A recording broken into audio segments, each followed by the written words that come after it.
தமிழக வெற்றி கழகத்தினுடைய திரு ரமேஷ் அவர்களை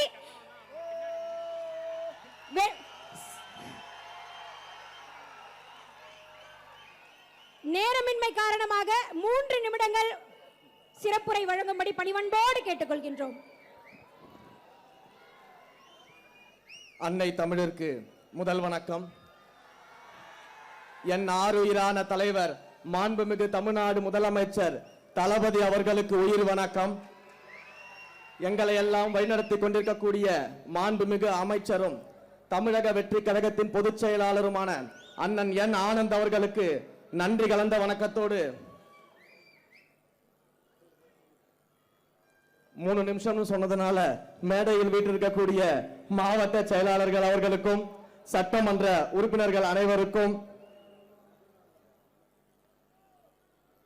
விடிஞ்சா இவர் நம்மளை பத்தி என்ன பேசுவாரு, அதுக்கு நம்ம என்ன பதிலடி கொடுக்கிறதுன்னு தினம் முன்னால் ஆண்டவர்களை எல்லாம் யோசிக்க வைக்கக்கூடிய அளவிற்கு தன்னுடைய வார்த்தைகளால் வாழ்வீசி கொண்டிருக்கக்கூடிய மாண்புமிகு அமைச்சர் அண்ணன் திரு ஆதவ் அர்ஜுனா அவர்களுக்கும்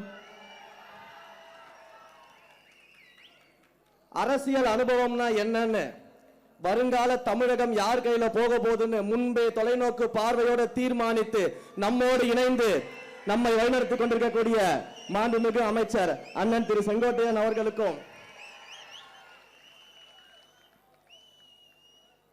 மேலும் இந்த மேடையில் கலந்திருக்கக்கூடிய மாண்புமிகு அமைச்சர்கள் அண்ணன் வெங்கட்ராமன் அவர்களுக்கும், திரு விஜய் பாலாஜி அவர்களுக்கும், திரு சரத்குமார் அவர்களுக்கும், திரு ஜெகதீஸ்வரி அவர்களுக்கும், மேலும் மேடையில் வீட்டிருக்கக்கூடிய அனைவருக்கும் என்னுடைய முதற்கண் வணக்கத்தை தெரிவித்துக் கொள்கிறேன். அம்மா 3 நிமிஷத்துல இப்பத்துல இருந்து கால்குலேட் பண்ணிக்கோங்கம்மா.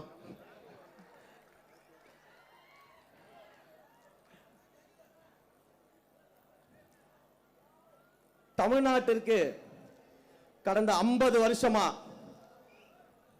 நம்ம நடந்த ஆட்சிகள் எல்லாம் நம்ம பார்த்திருப்போம். எத்தனையோ ஆளுமைகள் ஆட்சி செய்த ஒரு மாநிலம்.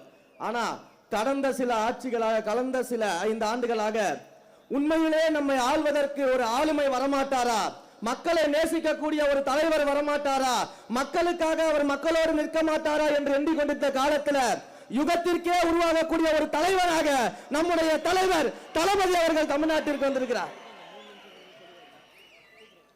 இன்றைக்கு மாண்புமிகு முதலமைச்சர் நம்ம எல்லாம் ஆசையோட கூப்பிடுற அந்த காலத்தை, அந்த ஆளுமையாக நம்முடைய தலைவர் அவர்கள் உருவாக்கி இருக்கிறார், மக்கள் அவர்கள் உருவாக்கி இருக்கிறார்கள்.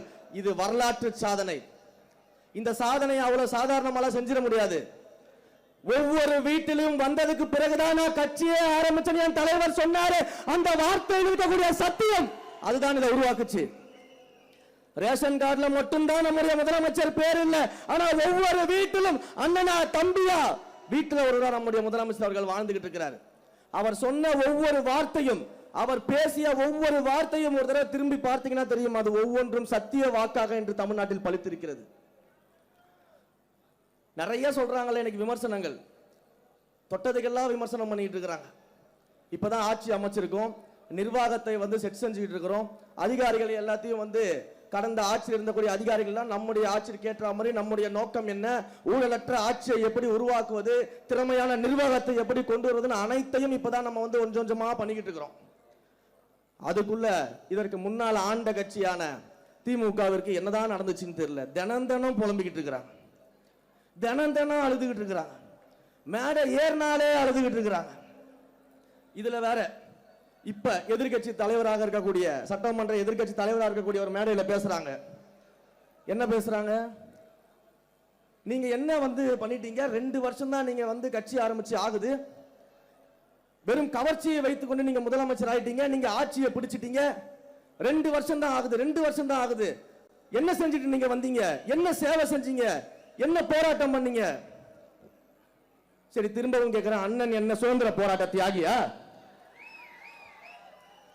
அண்ணன் என்ன பண்ணிட்டு இருந்தீங்க? சுதந்திரத்திற்காக செக்கு இழுத்தாரா? காந்தியை போல கதராடை அணிந்து கொண்டு இந்தியா முழுக்க பிரச்சாரம் பண்ணாரா? சுதந்திரத்துக்காக அகிம்சை வழியில போராடினாரா?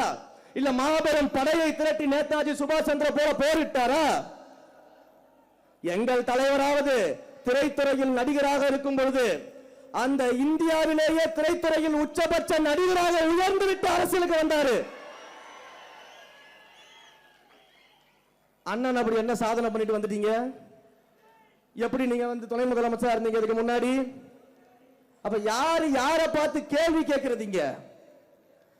30 வருஷம், 1 வருஷம் 2 வருஷம் கிடையாது, 30 வருஷம் ரசிகர் மன்றமா, நற்பணி மன்றமாக, மக்கள் இயக்கமாக, மக்களோடு மக்களாக நின்று சேவை செய்து அந்த மக்களுக்காகவே வாழ்ந்து இன்றைக்கு முதலமைச்சராக இருந்திருக்கக்கூடியவர் எங்களுடைய மாண்புமிகு முதலமைச்சர்.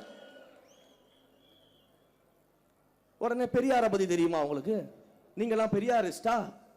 எதுக்கு தலைவர் அவர்கள் கோட்டு போடுறதுக்கு சொல்றாராம் பெரியாரிஸ்டா அப்படின்லாம் கேள்வி கேட்கிறாராம். உண்மையிலேயே பெரியாரிஸ்ட்னா யார் தெரியுமா? தந்தை பெரியார் அவர்கள் யாருன்னு தெரியுமா? தந்தை பெரியார் அவர்களுடைய துணைவியார் யாரு தெரியுமா? அவங்க இந்த மதுபான கடைகளுக்கு எதிராகவும் கள்ளுக்கடைகளுக்கு எதிராகவும் எப்பேற்பட்ட போராட்டத்தை முன்னிறுத்தியவர் உங்களுக்கு தெரியுமா? ஆனா உங்க ஆட்சியில ஆண்டுதோறும் டாஸ்மாக் வருமானத்தை 50,000 கோடிக்கு உயர்த்தியவர்கள் நீங்கள்.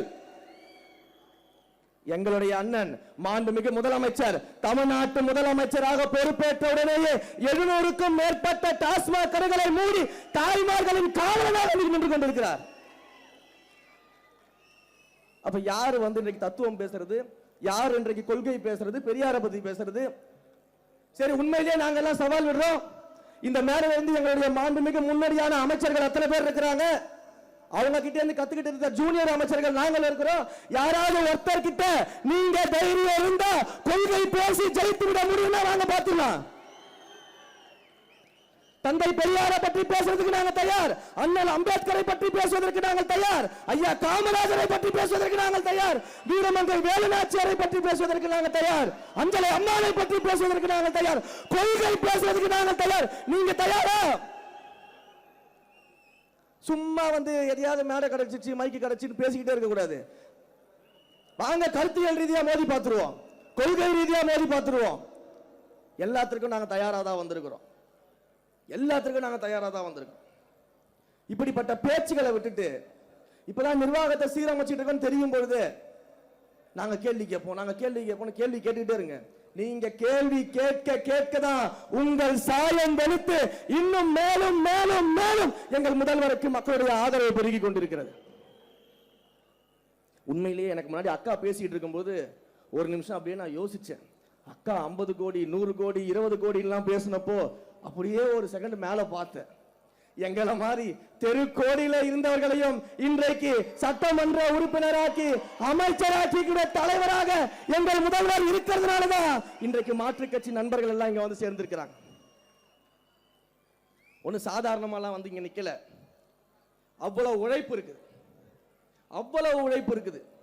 உண்மையிலேயே இந்த நேரத்தில் எங்களுடைய பொதுச் செயலாளர் அண்ணன் அவர்களுக்கு என்னுடைய நன்றியை நான் தெரிவிச்சுக்கணும்னு ஆசைப்படுறேன். ஏன்னா எங்கேயோ ஒரு இடத்துல சல்லிக்கட்டு போராட்டத்துல மைக்க பிடிச்சி அந்த போராட்டத்துல நான் பேசின ஒரு வீடியோவை மட்டும் பார்த்துட்டு முதல்ல என்ன மீடியாவில் உட்கார வச்சு பேச வச்சு தலைவர்கிட்ட கொண்டு போய் நிறுத்தி இன்றைக்கு இந்த மேடையில அமைச்சராக நான் பேசுவதற்கு வழிவகுத்து கொடுத்தவர் என்னுடைய பொதுச் செயலாளர்.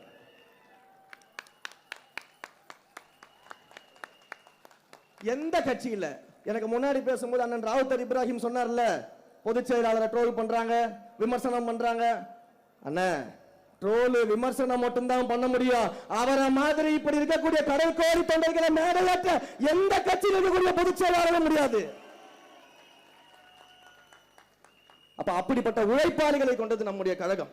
இங்கே மேடையில் இருக்கக்கூடிய அத்தனை அமைச்சர்களும் எல்லாரும் பல அரசியல் கட்சிகளுடைய நுணுக்கங்களை தெரிஞ்சவர்கள், அரசியல் தெரிஞ்சவங்க, எங்களை விட அதிகமான எக்ஸ்பீரியன்ஸ் இருக்கவங்க. ஆனா ஏதாவது ஒரு விஷயம் நாங்க போய் அவங்க கிட்ட கேட்டோம்னா எந்த பாகுபாடும் பார்க்காம எந்த தலை கனமும் இல்லாம உடனடியாக அந்த பிரச்சனைக்கு அந்த விஷயத்துக்கு எங்களை வழிநடத்தக்கூடிய அமைச்சர்கள் இங்க இருக்கிறாங்க, சீனியர்ஸ். எந்த கட்சியில இருக்கும்?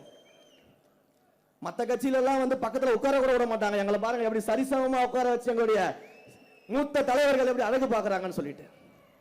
அப்ப இதுதான் தமிழக வெற்றி கழகம். இந்த மாண்பும் இந்த மரியாதையும் இந்த சுயமரியாதையும் சமத்துவமும் இன்றைக்கு தமிழ்நாட்டில் ஒரு கட்சியில இருக்குன்னா அது தமிழக வெற்றி கழகம் மட்டும்தான். நெஞ்ச தட்டி தெரியுமா சொல்லுவேன். அதனாலதான் இன்றைக்கு மாற்று கட்சி தோழர்கள் எல்லாம் நம்முடைய கட்சியை நோக்கி வந்து நம்மோடு சேர்ந்துட்டு இருக்கிறாங்க. வந்தாரை வாழ வைக்கும் தமிழ்நாடுன்னு சொல்ற போல வந்தாரை வாழ வைத்து அழகு பார்க்க கூடியவர் நம்முடைய தலைவர் முதலமைச்சர் அவர்கள். அதனால தான் அந்த நம்பிக்கையோடு இன்றைக்கு வந்து கொண்டிருக்கிறார்கள். ஒரே ஒரு விஷயத்தை மட்டும் சொல்லி முடிச்சிடுறேன்.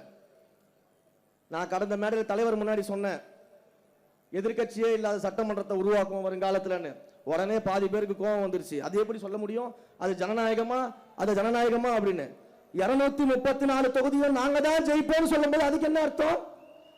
234 தொகுதியும் நாங்க தான் ஜெயிப்போம், அப்ப எதிரில் வர கட்சி இருக்க மாட்டாங்கன்னு அர்த்தம் சட்டமன்றத்தில். அப்ப அது மட்டும் ஜனநாயகமா? அதைத்தான் நான் கொஞ்சம் மாத்தி சொன்னேன். திரும்பவும் சொல்றேன், எல்லா மேடையிலையும் சொல்லுவேன், இந்த சின்ன பசங்க வருங்காலத்தில் எதிர்கட்சியே இல்லாத சட்டமன்றத்தில் எங்கள் தலைவரை முதலமைச்சராக அமர வைப்போம். நன்றி, வணக்கம்.